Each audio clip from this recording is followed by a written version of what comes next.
মাঝখানে অনেকদিন হয়ে গিয়েছে নোয়াখালী পৌর পার্কে যাইনি, বাট সেদিন প্ল্যান করেছি যে সন্ধ্যার পরে নোয়াখালী পৌর পার্কে যাব। এখানে অনেকদিনই এই দোকানগুলো অফ থাকলেও এখন দেখি যে অনেকগুলো নতুন স্টল সেখানে ওপেন হয়েছে। কেকের মধ্যে আমার কাছে মনে হয় আর কি ওভারলোডেড টাপ কেকের টেস্টটা আসলে অনেক ভিন্ন আর অনেক পছন্দের একটা ফ্লেভার। তো আমি সেদিন গিয়ে এই কেকটা ট্রাই করি। এই পার্কের ব্যাপারে তোমরা যদি খুব স্পেসিফিক হও, অর্থাৎ আগে যে দোকানগুলো থেকে তোমরা জিনিসপত্র কিনেছো যদি এক্স্যাক্টলি সেই দোকানগুলোই খুঁজো, তাহলে কিন্তু তোমরা সেখানে গিয়ে আশাহত হবা। বাট যদি এমন এক্সপেকটেশন থাকে যে আমরা প্রত্যেক সপ্তাহে নতুন নতুন কিছু স্টল ভিজিট করব, সেই ক্ষেত্রে তোমরা সেখানে প্রচুর ভ্যারাইটিজ এর দোকান দেখতে পাবা। কেকের আমি অনেকগুলো দোকান দেখতে পেয়েছি, ব্যাগের দোকান দেখতে পেয়েছি, জামা কাপড় সবকিছুই অ্যাভেলেবেল ছিল, কিন্তু আগে যারা ছিল এখন কিন্তু ওনারা অনেকেই নেই সেখানে।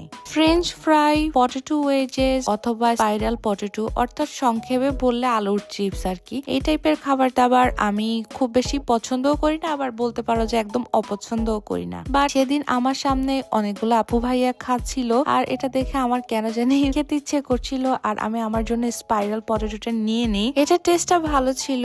আর একটু আগে যখন কেক খাচ্ছিলাম তখন কেকের টেস্টটা এত ভালো লাগতেছিল যে তখন আমি আমার বাসার জন্য আবার একটা কেক পার্সেল করে নিয়ে নিই।